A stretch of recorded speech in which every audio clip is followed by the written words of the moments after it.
The legend of the Nightmarchers of Hawaii has been a legend passed down from generation for hundreds of years in Hawaiian families and Hawaiian households.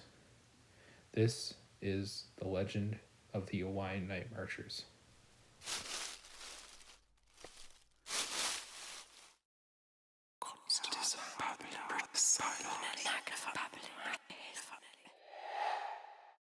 If you are local of Hawaii, you have most likely heard of the legend of the Nightmarchers. The story usually begins with you would be able to hear the drums and the conch shells off in the distance, and then eventually it would grow closer and closer and closer. Then finally you could possibly make out the torches and silhouettes as well, and possibly tribal humming or singing. Some would think this was a story to scare off tourists, and that's how it's mostly perceived by non-locals. The relationship between the general American population and the Hawaiian population could be described as a bit shaky when it comes to their relationship. It's important for this story because it is said that if you're not Hawaiian, it is said you will most likely not survive the encounter, and the only way to survive is to undress and lay face down where you were once standing. However, if you are Hawaiian, it is said that you will most likely have an ancestor in the procession.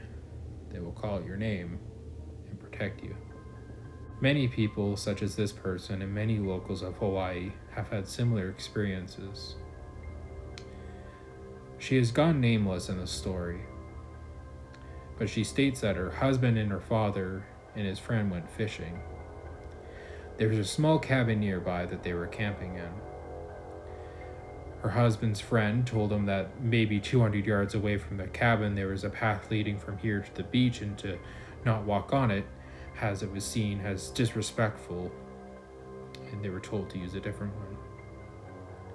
They were camping on a full moon. His friend said it would be okay and that the night marchers would be out on the new moon. He was wrong. That first and only night that her husband was sleeping, and with his face towards the screen door, he woke up and opened his eyes. A ways from the cabin outside, there was a silhouette with a torch in its hand, and he could hear a drum beat. It started to turn and look at him. As it did, he quickly buried his face back into his pillow, seeing nothing.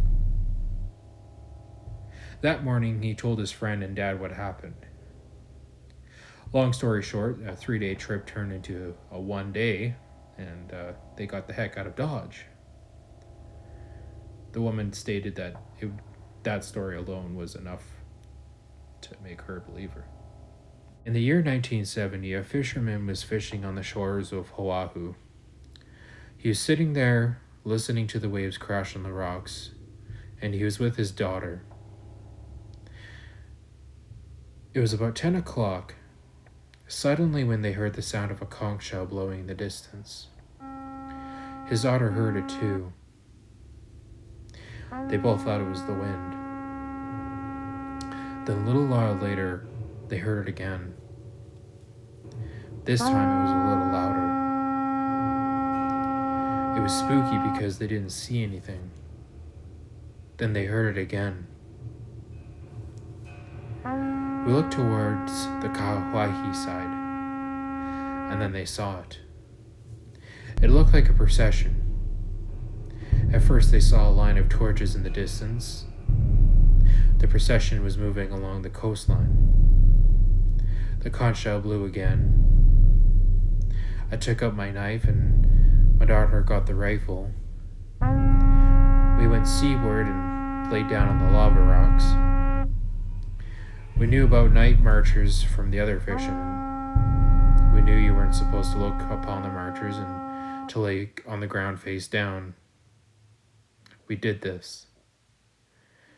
The marchers passed about 50 yards in front of us on the sand path. As they passed, we could hear the sound of a drum pounding beat by beat. We didn't look up until they were farther down the coast. All we could see now was the line of torches, and all we could hear was the faraway sound of the conch shell. We didn't know if they were going to come back that night, but we didn't want to stick around and see. We got our sleeping bags and made it to the car and went to Spencer Park to spend the rest of the night.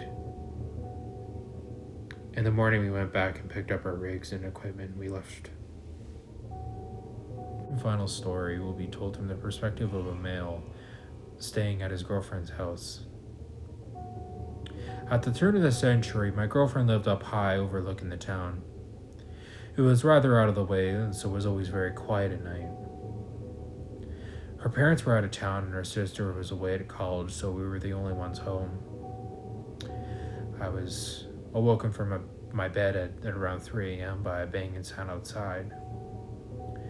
I got up to check it out, as I've had my fill of property crime at my house, and that's when I heard it. A conch shell. This wakes my girlfriend up, and we were both kind of taken back. Her sitting up in bed and me standing at the window, we were still looking at each other like, did that just happen? That's when I started to hear the chanting. My blood ran cold and I dropped to the floor. I remember thinking about what I was supposed to do with my eyes. I couldn't remember if I needed to shut them or if I just needed to keep looking at the ground. I ended up keeping them open, as I figured I was being deferential and respectful enough by me being on the ground and averting my eyes. Although I never stole a glance in their direction, I could swear they were moving lights outside the window by the moving glow I saw on the carpet. My girlfriend never saw anything because she kept her eyes shut until the chanting ended. The whole thing was surreal. I kind of just dropped it up to an elaborate prank. But why? No one ever jumped out and said, "Gotcha." No one ever brought it up to us. I guess it felt so real because someone else was there to witness it, and also because of how I felt during the whole experience. It was the strangest thing. Well, I had the tingly feeling on the nape of my neck. I was never really scared. I could just kind of feel their mantra, but not any malice directed at me. I don't know, this sounds crazy, and it is probably why I never talk about it. How are we doing today, fellow Melodites? So I just wanted to apologize for the length of the video today. It definitely wasn't up to my standards. However, it was very hard finding stories on this legend. A lot of people just don't put them online. And the thing is like a lot of them were more interviews, and I don't have a lot of time to write out the interviews, unfortunately. So, I just had a difficult time. I also wanted to say that I will be doing a double upload. So once you finish this video, to kind of make up for it, I did a true crime video. So please go check that out, and I'll see you guys later. Have a very mellow day. Like, comment, and subscribe. And welcome to the Melodite Family, if you are new here.